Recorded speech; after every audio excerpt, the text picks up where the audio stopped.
welcome to 2 Month Review, a weekly podcast brought to you by Open Letter and 3%, in which we take one giant book, break it down bit by bit, section by section, analyze it, talk about it, discuss it, make jokes, have a good time. This season, we are talking about The Dreamed Part by Rodrigo Frazan, and today specifically we're going up to page 362. I am Chad Post from Open Letter Books, and I'm joined as always by Brian Wood, author of Joytime Killbox. Hi, Chad. Doing okay, man? Oh, yeah, man. Doing great. And we are joining us from Chile, special guest Carlos Labbé. How are you doing? Very well. The time of my life. Yes.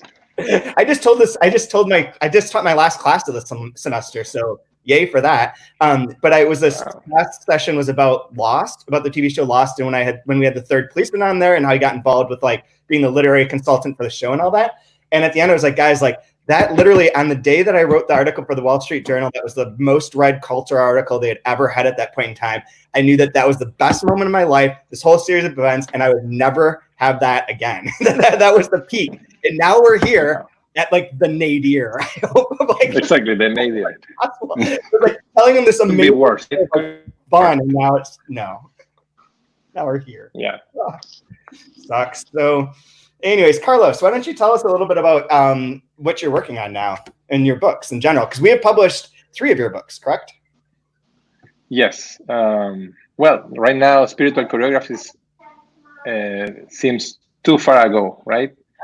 No spirits, no choreographies anymore. Nobody is allowed to dance. Nobody is allowed to have a spirit.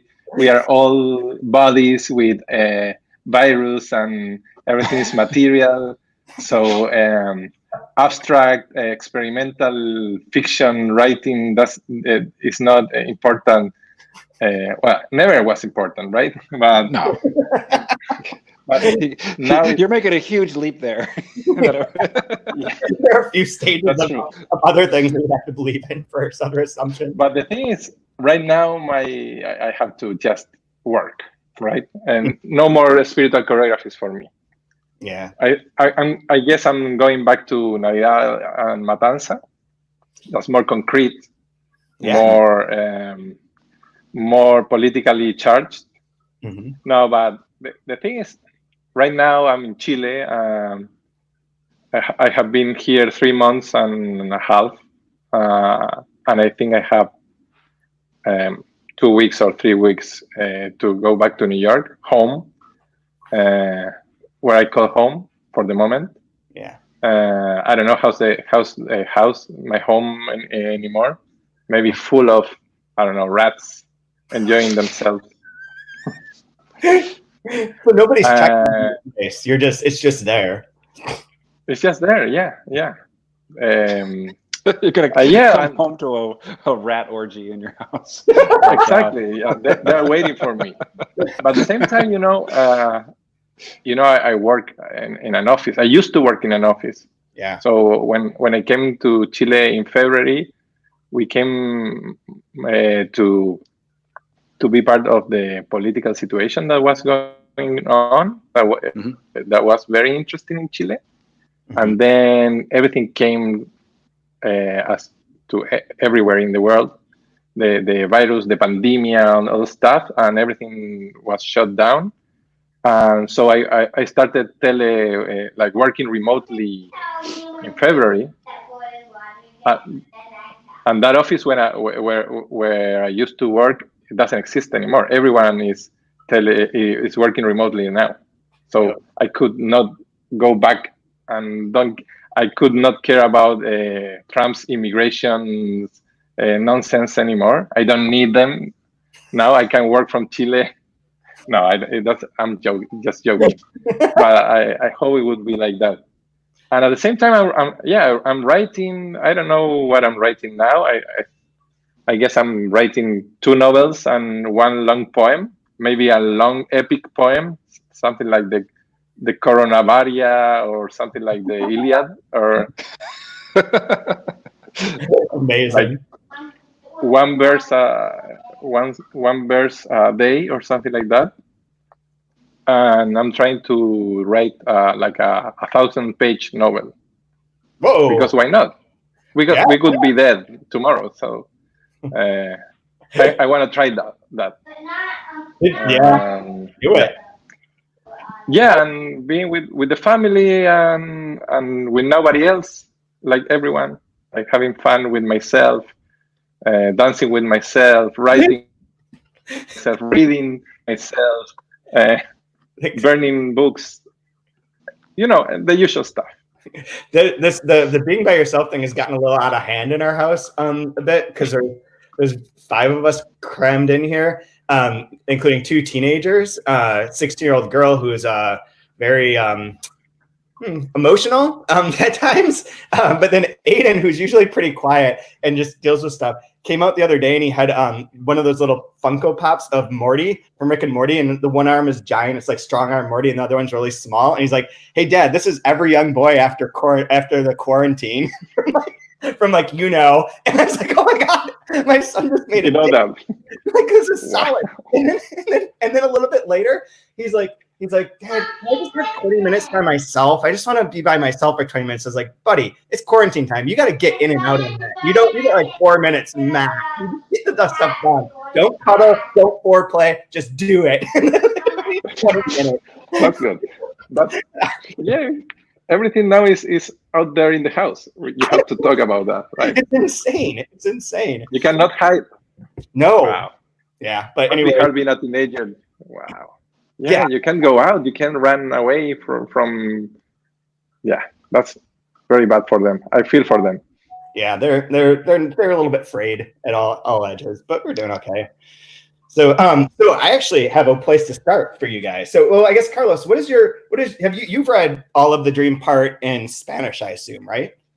Not all of them, but I read it in Spanish. So every quote you have, I don't have the book in English too. So I will follow it with my mind and try to remember, because I don't have the book in English, in Spanish or English. All my books are in New York. Yeah, that's what I thought. That's why I thought this would be really fun to have you on, because then you can just like say whatever and make fun of us in whatever way. But I have a question. Yeah, go ahead. This is for you two. Okay, so this is the first question I have for you. This is models of fathers and writers, and you are both fathers and you are both writers. Okay, there are 3 types of fathers and writers. The one who, in a house fire, rescues his son. The one who, in a house fire, rescues the manuscript of his novel. Or the one who, in a house fire, rescues his son, gets him to safety, and goes back into the flames to rescue the manuscript of his novel, and dies in the attempt and leaves his son an orphan. Which one are you? Brian? I've actually had a house fire with a kid. Wow. I'm the 3rd one, but I survived. Yeah, fair. So you're the 4th. You're the ghost, right? Yeah, because I only had the manuscript was on my laptop. I didn't have it like on the cloud or anything like that, because I'm terrible with technology. And so I got my daughter, and the fire was outside our. I live in an apartment building. It was in the hallway across, and so I got my daughter and my wife to safety, but then I ran back in and grabbed.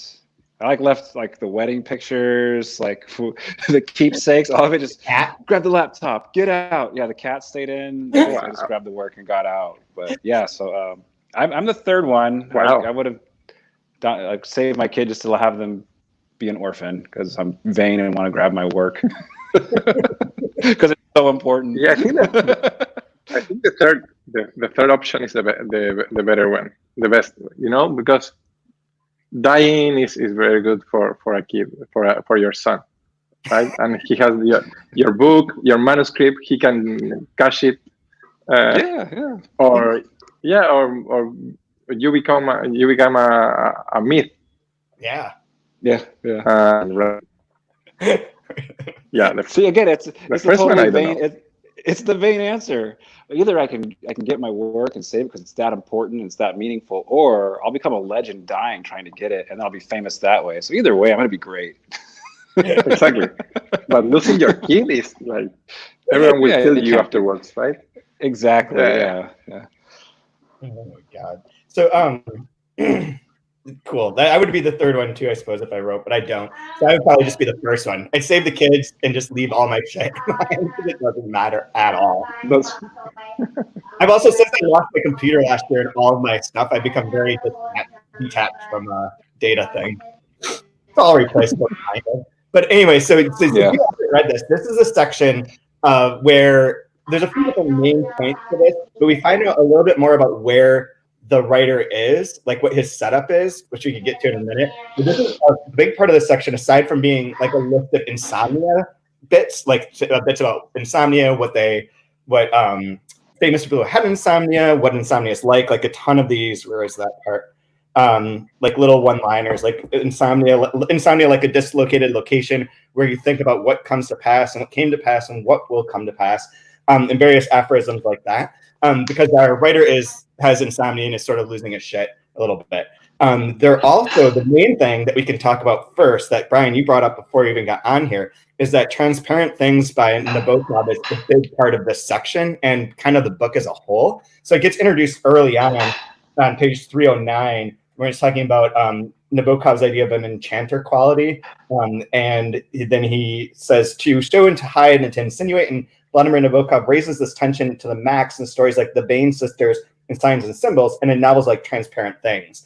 And then a little bit later, there's a guy approaches the writer at a bar that's the Belvedere. And the Belvedere is a bar in Barcelona that I've been to with Rodrigo, where we had our mantras. But this guy talks to him about Transparent Things, about writing, and keeps drinking bullshots. Which, do you know what a bullshot is? Well, it's in the book, yeah. You gave me the recipe yesterday, and this is not a beverage. It's a marinade. It is very strong. Soup, right? It's like soup. It is beef broth, very Spaniard. Celery salt, Worcester sauce, and lime juice. And I have never tried this. I made it. I went and bought all the ingredients solely for this bit, and I'm going to try this live right now and see if it's better or worse than Malort, the worst drink in the world. Have you chilled it for 20 seconds? It's chilled and it has a big ice cube in it. Okay. I planned this out. So let's see. All right. Chad's riding the bull. Oh my God. No, that's bad. That's not good. Yeah, it's bad. That's not good. That's not what I wanted it to be at all. Ugh. Too salty? Too salty? It's like meaty. Like it just tastes like a marinade. It doesn't taste, but not like there's any good substance to it. It's just like drinking like A1. Yeah, it's perfect. If you were sick, I was thinking if you had the virus, you don't have the virus. Yeah, no, I killed it. This is better than life. Yeah, well, I'm pretty sure because coronavirus won't want to live. Yeah, with that in your body, it's like I'm good. Yeah, exactly. I'm going to it's not a huge long-lasting aftertaste. Like there could be, if there were a long-lasting aftertaste, it'd be way worse. But it's still not good. I'm gonna drink it through this whole episode. By the end, I'll be slurring because it has a quarter. You have to finish it. In it. You have to finish it. I know. It's kind of. I had everything to make that drink. I was going to join you. I had everything to make that drink except for beef stock. I had chicken stock, so I was going to make a drink called the chicken shit, which was going to be the same drink, right? But with we had chicken too. I went to Wegmans this morning. I drove to Wegmans this morning to get beef broth just to be able to do this one gag. I endangered my life for this podcast. That seems like something that would be like if you're into CrossFit and you want to go drinking with your bros, like you would order that because it's got some beef stock, some protein. You can add some protein. Yeah. But anyways, okay. So maybe without the broth, maybe without the meat thing could be better, right? It would just be only the celery. Yeah, vodka and celery salt is good, right? Yeah. It's like a Bloody Mary without the tomato. The tomato, right? Yeah. Sounds good. Carnivorous. Wow, I'm starting to miss Bloody Mary. Maybe I make a. I made a Bloody Mary for myself. You don't like it? I'm not a Bloody Mary fan. No. Oh, I love it. Me too. Now we are off into a whole new world. So Transparent Things, Brian. You went deep into transparent things and had some ideas. Well, I don't know how deep I want to get into because I'm not super familiar with the work. Other than I started looking into it and reading it a little bit, and it seems like it was a huge influence for kind of the way this book is set up. Or I don't know. I thought it was interesting that although it's a very short, small work, it's super dense, as it kind of explains here. But I like the idea that what's more important than the story itself is who's telling the story, as it's switching narration, and who's the narrator, and are they ghosts, are they alive, are they not? And it's almost like the future is so uncertain that the past in that book becomes like the sexiest, most seductive thing. And so there's this idea of memory being super important, and the place and the memory. And I kind of feel that with reading Rodrigo's work, where it's more like who's telling, it's confusing, and you're wondering who's telling the story. And it's the story of the past is so much more important than what's going to happen next, that you kind of remain in this weird kind of dreamy, echoing past. Yeah, absolutely. I did read Transparent Things last year after working on this book. And after there's a book by what's her name? Nafisi. I forget what her first name is, but about Nabokov, and I started rereading a bunch of stuff to read along with doing that book, which was pretty cool. But Transparent Things I read last summer, and it is really great. I wrote a little thing about it for the website that I can post in the comments here.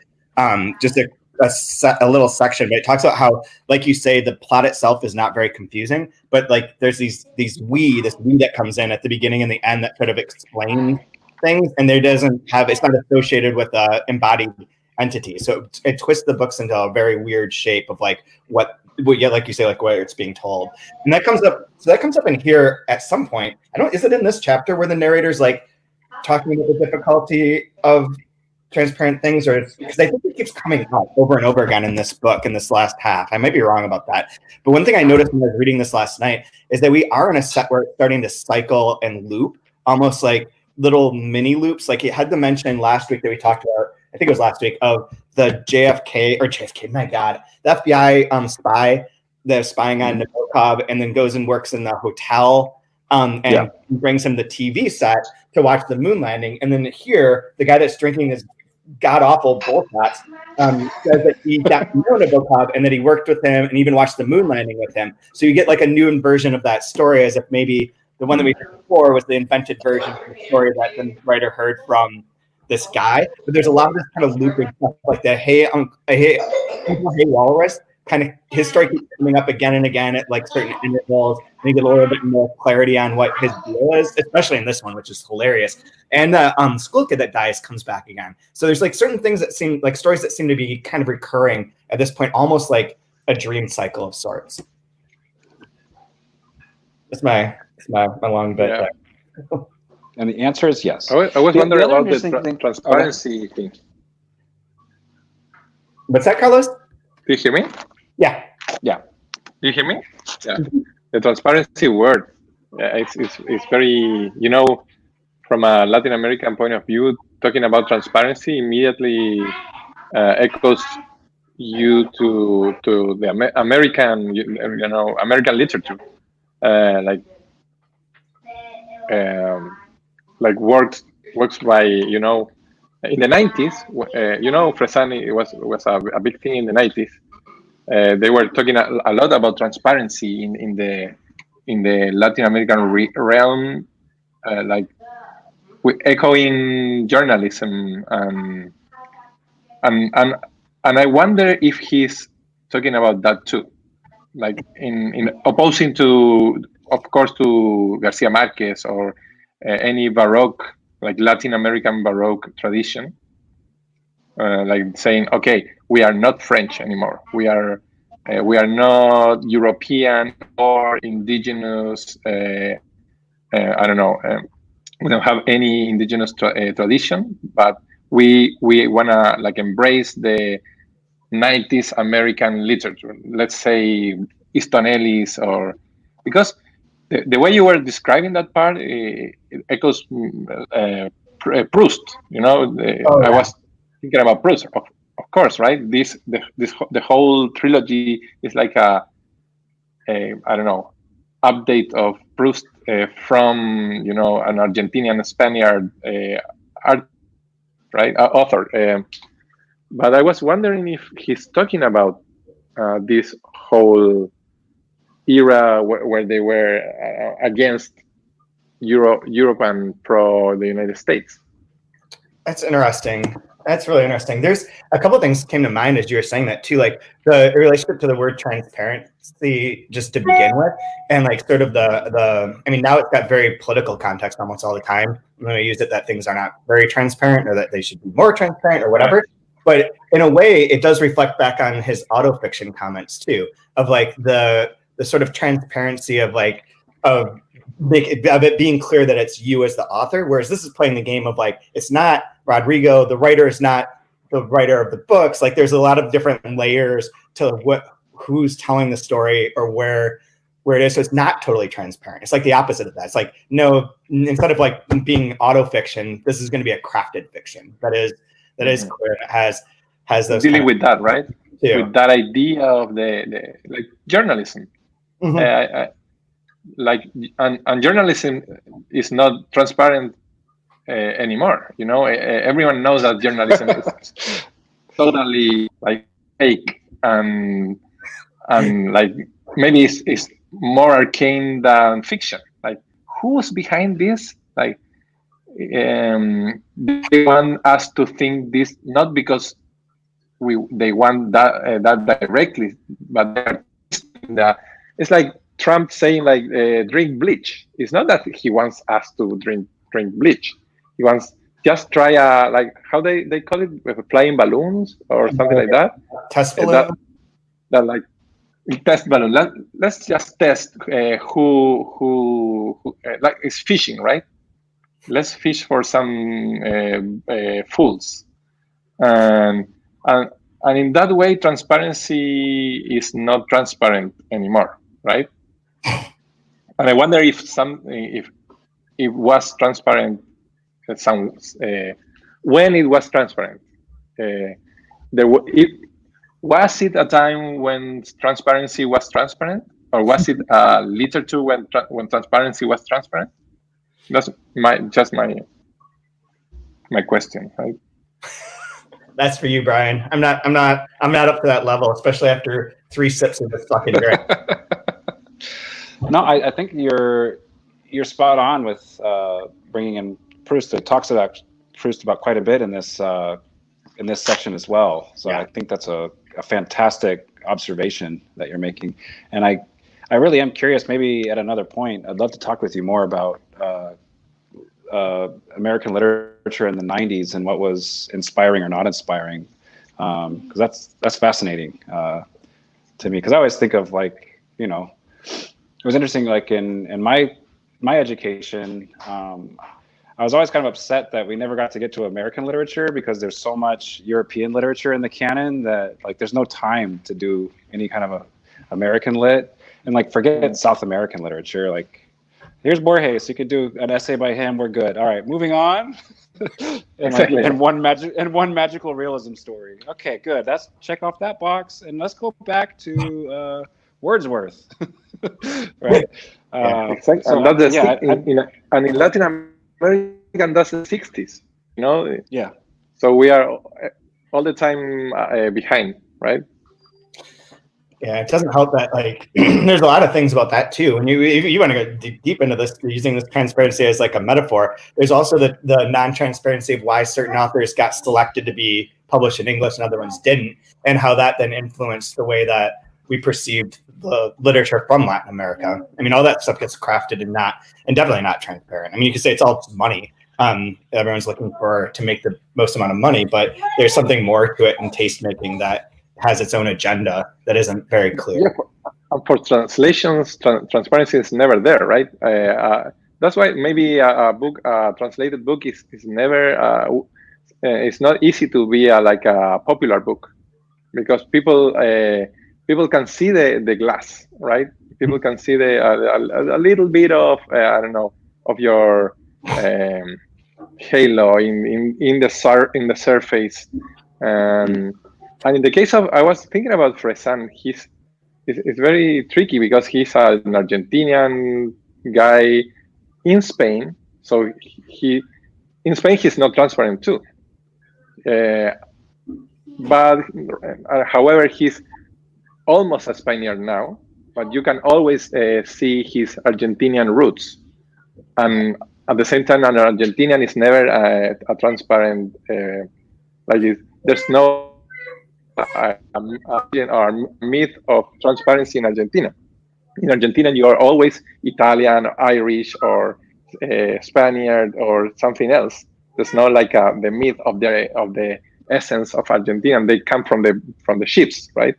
Mm-hmm. They are always foreign, and then you take that book, like this Proustian book from an Argentinian guy in Spain, and you take it to Rochester and translate it by a guy from Wisconsin, and then the person who's reading maybe is from, I don't know, Dakota, let's say, or New York.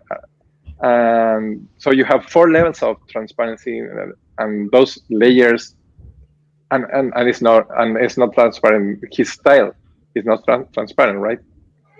No, yeah, there are lots of layers and lots of little hints and starting to sound like a Bullshot when you start adding all those different elements into that. should be the title of the post.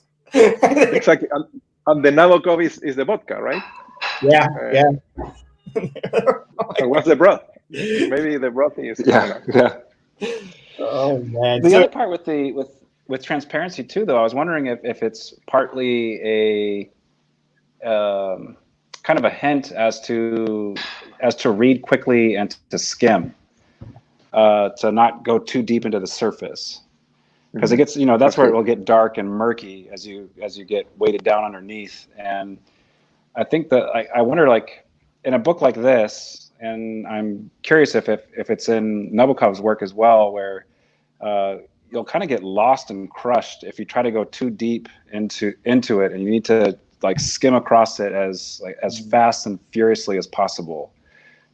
He mentions this like running, and he mentions even better like Penelope with ice skating, like this quick breeze, kind of like a lot of momentum and a lot of energy put into like pushing through it. And I'm curious if that's part of it as well. Because this is one of these books where I feel like it could be like a black hole, or if you get, I think that's it'll crush you. That's a great quality. I'm just learning about that quality, levity. Remember Calvino's 6 lessons? Levity is something I have never managed. I never learned about levity, and that's a thing that I think Fresan does handle, like being deep, trying, but it's like a scam, right? It's like not trying to be like straightforward deep, or not trying to be straightforward opaque, so people can be interesting. All kinds of people, right? Not only heady writers. Yeah. That's surface, only surface, right? Mm-hmm. It's like music. Yeah, it is. It's really good, really interesting. And I was going to ask you guys one other. I got a bunch of marked notes for you guys. One other one that I thought would hit home for everyone on this podcast is the bit where the guy's talking, and on page 317 he says, "What I was, a physicist and mathematician and cosmologist. It's not a simple occupation, and it's well known that a good number of the members of my quote-unquote race reach their peak between 20 and 30 years old. After that, only exceptional beings achieve anything with formulas and equations and theorems. Others, I've read, last a bit longer, right? I read that statistically, you're more likely to hit your high point around 45. Yes, right. I was like, oh, no, this is the high point? I don't like that. How old? Oh, Carlos, how old are you? How old are you, Carlos? No, I'm 42. I'm 42, so I'm on track. You got it. I have 3 years. That will be done when you're 45. So you're exactly. Hopefully, right? That's a very good quote. Your epic poem and your 1,000-page novel should be done by 45, hopefully, at your peak. So there you go. Exactly. Then I die. Yeah. Then you die. Then it's just yeah. The other one that I wanted to ask is the 38, so I got a couple years still to go, so I can procrastinate a little bit longer and just think about writing rather than write. Yeah. You have time. I have time to just think about it. Yeah, exactly. Maybe you won't go out There's for a couple of years. Exactly. But there are isolated cases, of course. Yeah, go ahead. You probably underlined this one too, but just to keep the joy flowing on 323, writers are fragile and delicate and fade away so easily. And what looks so easy from outside turns out to be so difficult to maintain with internal harmony. It's not enough to be cultured and be able to cultivate and germinate and harvest something. And he was never great when it came to pruning. He was always more inclusive than exclusive, which I think is a good reference for the book being constantly like baggy. Like it adds, other things get added and added and added. The insomnia lists go on and on. Like he just always wants to include the world, include everything within there, which reminded me too, jumping back a page. I wrote this down. I read this last night, reread it last night, and I circled this, but just above that though is the writers are bonsais who dream they are oaks, which is another one I like. It's great. This where it's talking about God, and that I identified with the Judeo-Christian idea of God. The idea, my idea, was that sooner rather than later, humanity would end up attaining such great computational speed and storage capacity that all that very big data would be transformed into an entity capable of generating an infinite virtual time, which would allow the invocation of the communication and consultation with every being that's ever lived. And I believe that we live in a simulation more than ever because of like the way the world is. And that one really spoke to me. It was like, yep, I get it. We're in infinite time now. Time doesn't work right. And there's another interesting part that relates to this quarantine COVID moment later on, where it's talking about speed of time and how, so it's on page 351. The terrible paradox that as less and less time is left in life, the days pass more and more quickly. And that when we're children and we have everything in front of us, time seems to crawl slowly or to waste its own time, lying on its back and looking up at the tempera painting and the lights and shadows dancing across the ceiling. There's, as for almost everything, a more or less scientific explanation for the phenomenon. What slows down or speeds up time, they say, is either lack or excess of experience. During childhood, everything's new. Everything requires analysis and study and assimilation. When you pay more attention to something, the brain works more and annuls and slows down everything around to prevent distractions. Thus, the occasional zombies end focus of some children. And I thought of that in relation to this because the days here in isolation seem to be very weird. Like it sort of jumps. Like at moments in time, I'll be like, oh my God, it's already like 2:00. And then it'll be like 45 hours before bedtime and it'll just drag on and on. And I had the sense that it's like, we're in a new situation where we haven't had this experience of being in this space. So we're paying attention to one thing, COVID. There's no news anymore. Like you said, Brian, they released the Pentagon released the alien videos and nobody gives a shit. But and news are always the same. Right, exactly. Yeah, news are always the same numbers, right? Only numbers. Yep. And I think that's making time pass in a weird way because we're focused too much. We're so focused on something and we're learning new things. And because of that learning, it's making our time ebb and flow in a way that it wasn't before. That's my new scientific explanation for why I have my very now regularized strange mood swings through the day. Are you guys do you guys like to read books like in a sitting? Are you alive? I'm barely. Are you good? Mm-hmm. Mm-hmm. You know, Monday night I sat with a novel and I read the entire novel, a 100-page novel by a Chilean science fiction writer, a woman. Her name is Elena Aldunate, and the title would be like approximate in English would be like, from the cosmos they want them virgins. So I read the book. It's very interesting. And I read the book in like a couple of hours. And so crazy the book. It's a science fiction book from the 60s from a very Catholic, strange woman, but very good writer. and I felt like when I finished the book, I felt like I was like 3 days reading the book. Very short, very exact, nothing nothing sprawling, full of transparency. But I felt like that's because the subject, right? The subject was in Chile. Then they went to the whole cosmos, the whole space, and they go back to like 20 years later. So to me, it was like a ride, right? Mm-hmm. But then I was thinking about books like this one, Fresant's book, Fresant's trilogy. It's like reading Proust or listening to the new Bob Dylan song, or I don't know if the newest one, right? Like the 12-minute song with a lot of references. But when I was listening to the Bob Dylan song, to me, it wasn't like too long. It was like the guy was repeating everything. It was a pattern, right? So our COVID days are like very pattern-like. Mm-hmm. Everyone's the same. Everyone's with the same people, doing mostly the same. You are quarantined. So I wonder if for you guys, like reading these days, they change your time sense of time, right? And it depends on the book. Yeah, I've gone back and forth on like reading during this time where it's been very difficult to focus or concentrate, and I just like whatever. But I read Andres Newman's latest book, Fracture, over the weekend, and it's long. Like it's only like 350 pages, but they're like really dense pages. The print is very small, and it took a while. But that was the first book that I really like felt immersed in a long time during this, and time went by much more smoothly. Otherwise, this seems to be very herky-jerky with like reading different bits. Yeah, when you watch a movie or watch TV shows, time is always the same because it's like 22 long, right? Yeah. You know that you're gonna spend 22 minutes, and you know that you will have that action and that like sense of fiction, right? But books, it's very interesting, and I wonder if books will be more popular in that way when people start with this long quarantine or I don't know time.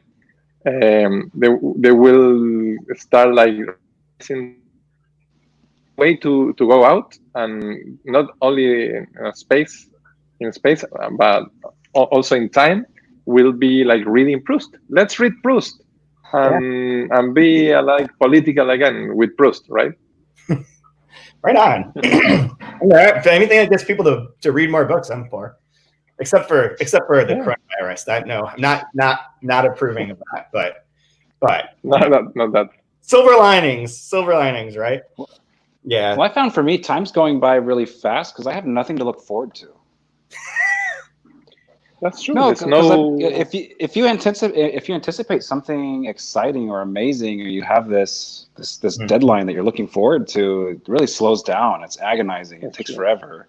It's like trying to go to bed the night before you know you're leaving for vacation. You're super excited to get started on this journey. But if there is no journey and there is no future that you can really see, there's nothing there, right?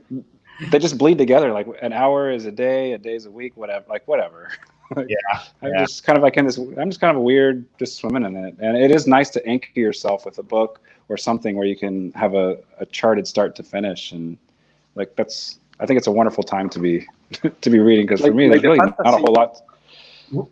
You know, the fantasy, they say the animals, they live in the moment, right? I don't believe that. Yeah. But they say animals, they don't have a sense of past or future or nothing to expect. Maybe the new reality for human will be like living in the moment. I don't know. I don't know. One of the things that I like that I think we should go back to that's in this book is where it talks about how I know this is in Roman times, I believe too, but up through the 1800s, where people would go to bed and wake up and do stuff and then go to bed again, that you'd sleep twice during the night. I think that's you just take a drink. Take a drink of your Bullshot. There's something going on in your throat. Take a good. Yeah. There you go. Yeah, you look too sane now. Yeah. God damn. But I like the idea after the list of insomnia, the list of beds. Yeah. That one. Yeah. That's a good idea. Like waking up in the middle of the night and doing thing, or reading a book, and then doing the Excel, and then sleeping again. Yeah. Sounds good. Go to bed at 7, go to bed at 11, go to bed at 5, get up at 8. Yeah. Like it'd be a fun new routine, a new way for people to live.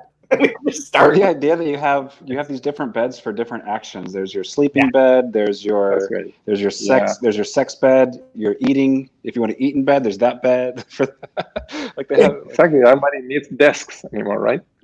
Yeah. We really don't. I've been teaching from my bed every single day. Like I just stay in bed and like I think everyone is in their bed, right? But you know, kids don't like that. Kids like to be. They wake up at 7 or 6 or 8, and they don't go back to bed. Yeah. They're not in that, right? No, definitely not. There's one other part that I think we should mention as like a plot point part is, well, two things. There are 2 plot points worth mentioning. One is the Uncle Hey Walrus, which his story is pretty hilarious. Where he's involved with the Beatles, and there's that part of it. But the part that I like is that when he was a kid, he was hypnotized and made to bark like a dog. While he was barking like a dog, the hypnotist dies of a heart attack, and he's stuck barking like a dog until his dad slaps him out of it. And then he every so often can't control that, and it's still like subconsciously dog-like. And when they hears the whistle, and is it A Day in the Life, or is it, I forget which song it was, the Beatles, that has like the dog whistle hidden in it, and he gets like freaked out about it because he's like sensitively attuned to dog stuff from this hypnosis. I love that. I thought that was hilarious. That was cracking me up last night. Yeah, it got him a job with the Beatles. So. Got him a job with the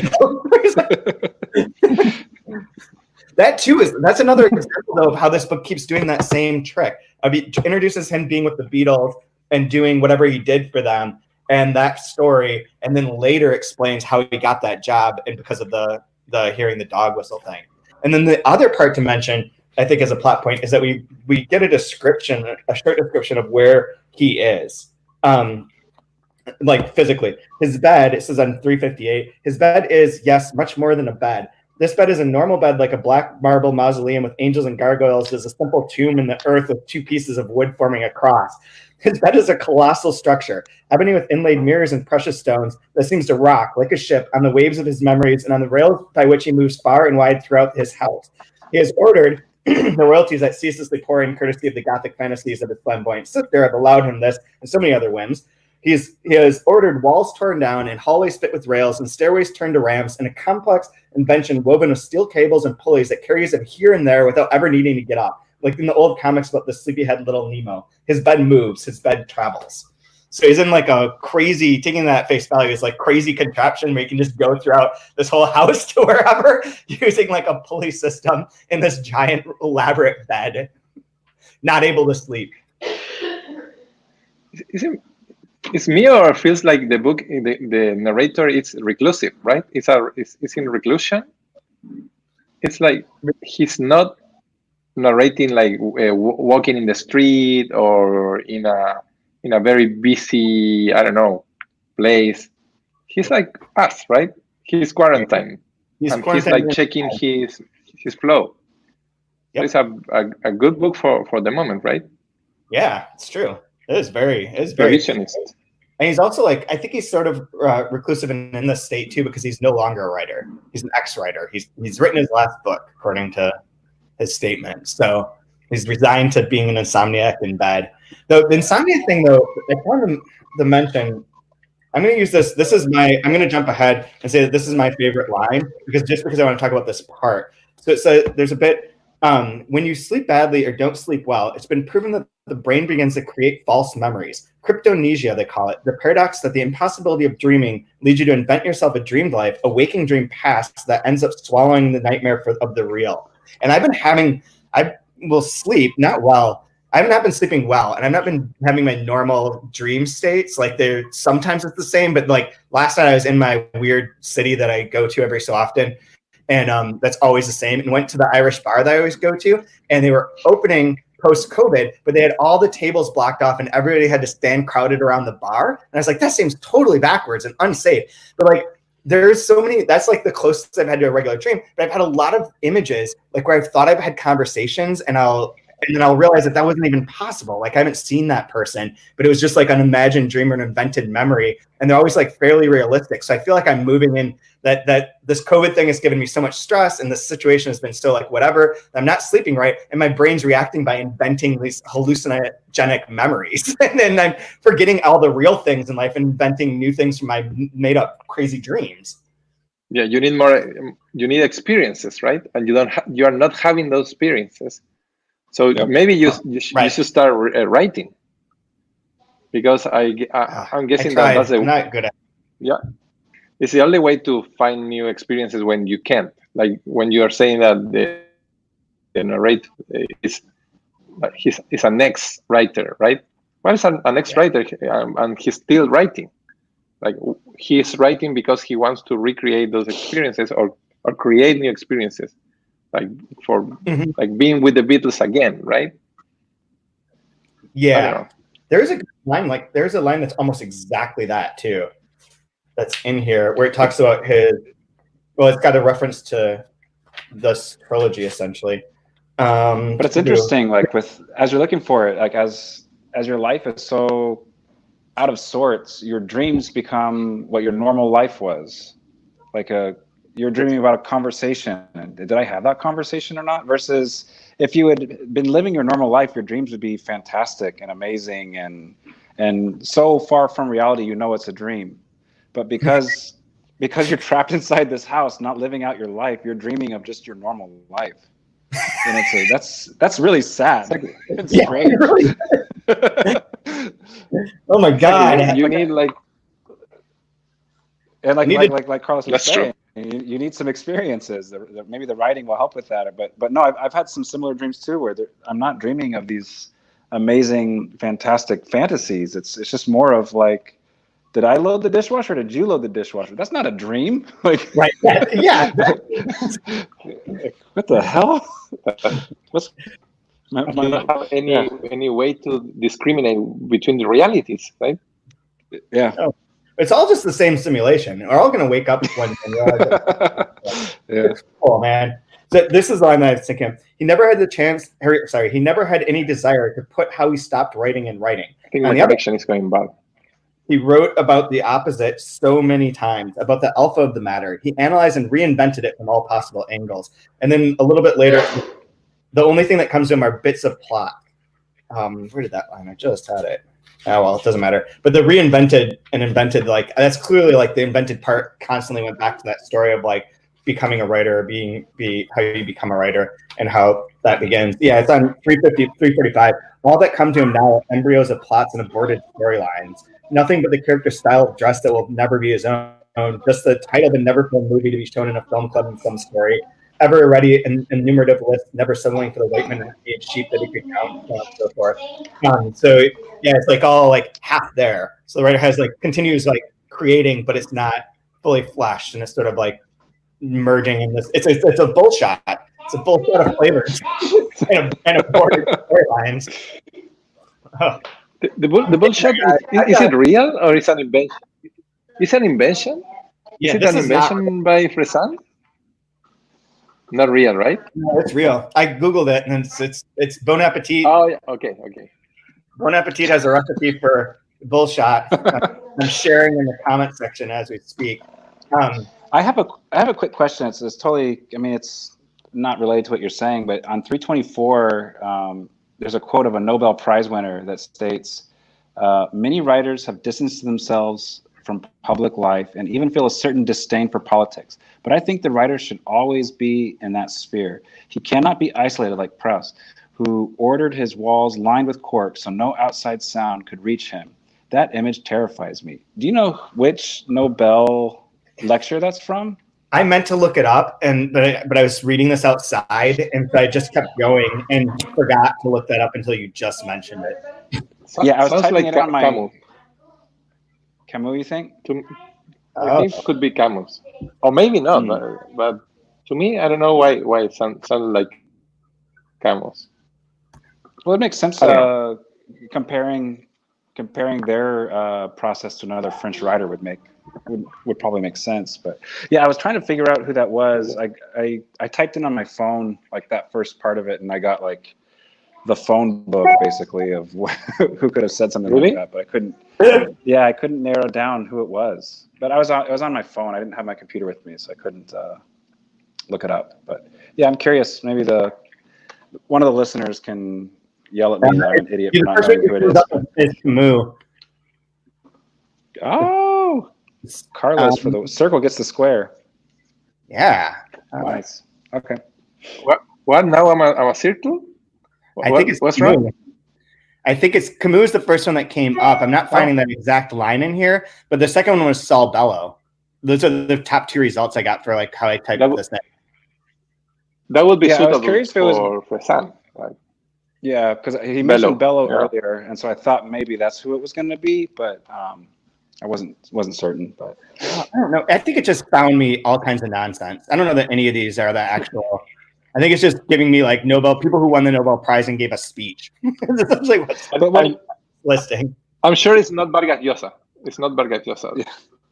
Yeah. No, definitely. That guy, he's out. I think in a quarantine, Vargas Llosa is not reclusive. He's like in a boat with, I don't know, a couple of tyrants plotting against the. Will Vanderheiden said that it is Mario Vargas Llosa. Oh, he said so? Yeah, that's what he said. I think that it is Mario Vargas Llosa. Wow. So I'm absolutely wrong. And Will is always right. Well, he probably, I think that he must have found it, so he didn't have to translate because, he's a translator, He knows about that. Wow. And he said it perfectly. It's so close, and it's so gross. And gloatingly unaware of the other terror. Don't ever. This is as bad as Malort. Malort's over quickly. This is consuming an hour of my time of drinking, and it's not. I think you're supposed to just have a quick little shot of it, not like a chalice. Bon Appetit. Okay, Bon Appetit thing, it says makes 1 serving, and so I did it for 1 serving, and that's what that's it. But I think like if you did like just an ounce and a couple ounces, and just did it as a shot. But that's why I'm kind of trying to do like little shots of it. But maybe your body has changed in this quarantine. Yeah, you used to be a better drinker than that. Oh no, I'm a much better drinker now than I ever was before. Okay, I believe you. Well, I'm impressed about the quote. I want Will to explain that. How Vargas Llosa wrote that in his Nobel acceptance speech, right? I don't know. He's always lying. Yeah. But no, I mean, I struggled with it because I was wondering, like, am I supposed to be like, not like I have to be one or the other, but what do I want to be? Do I want to be a writer that distances myself from public life and a disdain for politics, or do I want to like be incorporated and have that influence in what I'm trying to do? I think it's an interesting question. I don't know which one's right or wrong, but I'm more with like the cork walls and like my fingers in my ears kind of a person, I think. Because I know me. You're the opposite. Yeah. I'm just like I have a hard time. I would be worried too much what others think if I allow the outside world too much of an influence on what I'm trying to do. I'm not strong enough to not give a shit. Yeah. And if I isolate myself, I'm better suited for doing that. I just know my weaknesses perhaps on that. But I thought it was really interesting. When you isolate, you have more control, right? More control of the elements. At the same time, I really like the writers or fiction that go outside and like it's like a recording of everything that's happening. Yes, like a fantasy, right? Like being the novelist with the mirror and recording everything. Yeah. And I guess this book is interesting because this kind of book tries to record everything that's happening in the psychic life of the narrator. Sorry, but at the same time, if the narrator would go outside and who's that? And if the narrator goes out and tries to like blend with everything, it would be impossible to write everything. So you need some degree of control and isolating. I wonder how many novels are being written right now that records like all the miseries and details of the everyday life in reclusion, right? Yeah. As a like monks, like recording there's the hours. there's gonna be so many terribly just intimate, Yeah. my year, Brooklyn marriage, introspective, books. my year of quarantine. Like, oh, Exactly. good God, can we go outside, please? Lists. There's Exactly. 2 things that you just reminded me of. Yeah. One, okay, so Will wrote back. Will says, haha, yeah, that could be where it's from, actually, the acceptance speech. He ran for president, so he didn't just think writers should be political, but they should be politicians. Wow. Oh, And then That's worse. there's a part in yeah, I don't know that writers should be politicians per se. I think scientists and I don't know, people like that should be politicians. Definitely or politicians. a TV show host. Politicians. Yeah, Anyone who's a politician should not be doing it. Full stop. Okay, so there's this bit where he says, nobody will ever, insomnia, a transparent, opaque thing that abides no interpretation. Nobody will ever buy a book entitled The Interpretation of Insomnia because there are no two insomniacs alike or systemizable. Nobody will ever tell their insomnias, nor will they say, you'll never guess what or whom I insomniated last night. Nobody thinks their insomnia holds any interest for anyone else, and besides, it's embarrassing to bring it up. Having insomnia is the closest thing to making that dream of discovering you're naked or your teeth are falling out in public come true, with the particularity that then and there the only audience is yourself. There is a book called My Year of Insomnia that came out just earlier this year about this person that had insomnia for a year and wrote a whole diary about her insomnia. It's published by Grove. I can find it. Sounds like a good book, right? I looked at it. It's called The Shapeless Unease, A Year of Not Sleeping. Wow. And it's, so it's by Samantha Harvey, and it says that it's an intelligent anatomy of her insomnia, where she spent a year not sleeping in 2016. So someone is she a scientist? Wow. Which is funny reading that, because I was like, I remember when that book came in, I sent him a picture of the cover of it because it seemed to tie into this. But I don't know if it's good or bad. It looks like it's kind of like dreamlike poetry and half like journalism of like our diary account of a memoir. Wow, you're gonna finish it. I'm so close, guys. So why don't you, Carlos can't do it, but Brian, do you have a favorite line from this section? Sure. Let's wrap it up here. All right, I'm running out of battery, so I'm like, hang on here. I was talking with Rodrigo one time when he was in town, mentioning how much I liked his like long, exuberant, like breath of fresh air sentences, and how much different they are than mine. And he's like, well, you don't want to do like sentences like I do. Like yours are fine. I like yours. So like just be you. So this was the quote that kind of reminded me of that conversation we had. It's on page 323. And also to all those riff writers, and then he mentions a bunch of riff writers who produce that joy of watching somebody run, and at the same time reading them, you feel you are running with them, alongside them, not really comprehending why and not really understanding what they're trying to tell us there, and that deafening wind, hands and arms and legs in ceaseless motion. Almost nobody reads those writers anymore. Almost nobody dared to feel that kind of euphoria or had that energy to run like that. Yeah, I like that. We get the Nobel part on the second, but I really like that idea of Rodrigo's writing. I think Brian's phone just died. Oh nope, there you are. Ooh. I think something just popped.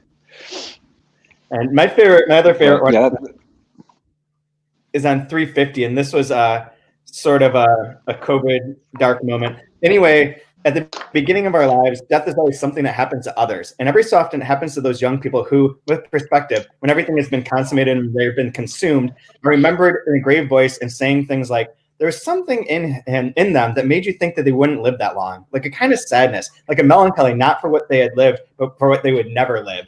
And I read that one last night too. Oh no, that's like, I feel like that in this current moment. Yeah, exactly.